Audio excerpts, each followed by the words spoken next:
And, you know, the other thing I'll mention is a lot of these, like the SPVs and these angels, you know, there's a lot of individual angels now that are basically, when they invest in something, they get a bunch of their friends to like follow on with them. So, you know, what we did is we kind of hunted out for these guys and we found a few of them, and you know, it basically turned like a $25,000 check into like a $400,000 check. Right. And that's called syndicating that risk. That's what they love. And nowadays, because of the market that you explained and why crowdfunding is just growing and outpacing everything else, which is interesting how it's helping the startups and in between, is that issue of being able to build on other people's money that first comes in. It's just like when you get your first grant, then you're attractive to everyone else. You know, the risk is limited, and the same thing for startup investors. It is so different for startups nowadays than it was just a few years ago.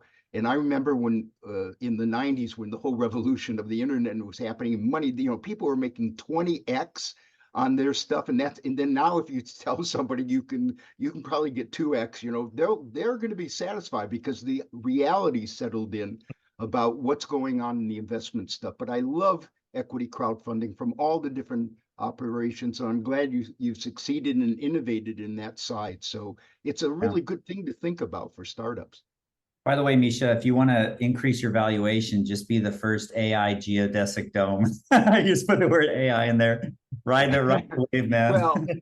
Well, he'll have to battle with me on copyright and trademark rights, because that's what we're doing with the one that we're building, and I can't wait to show. Maybe we'll team up. We'll see. Hey, speaking of which, just really quick about the rights. So there's a guy, he couldn't make it today, who's joining EPX, and he's a CFO, and he has a fractional CFO business. But what's interesting about this guy is that he didn't come from the startup world. He came from being a CFO of companies that do licensing.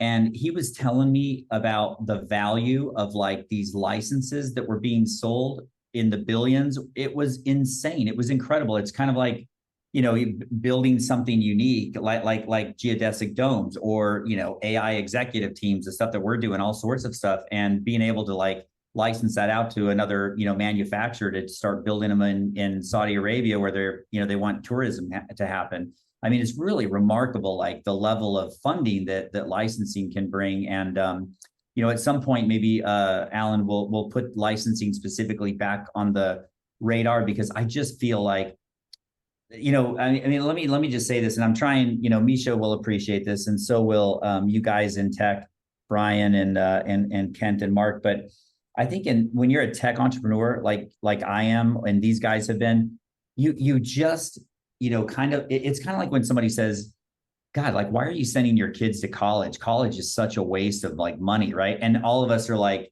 yeah, it really is a waste of money. And yet you send your kids to college because it's kind of like you're just fashioned in that regard. It's the same thing with like a lot of the tech startups. It's like, you just kind of know, you do pre-seed, seed, angel money, you know, and there's these milestones, and none of us take the moment to run through this massive list that you just, you know, threw out, and just to stop for a moment and go like, gosh, how could I capitalize on licensing right now? How could I, you know, that's the value of these sessions. It's just, it's, you know, it's one thing to, you know, come see everybody and learn a little bit and contribute. It's another thing to take what just happened and put it on a blank sheet of paper and check the box that you ran that to zero. You ran that to like, you know, it's not going to work. It's not a good fit. But I think that's what's so amazing.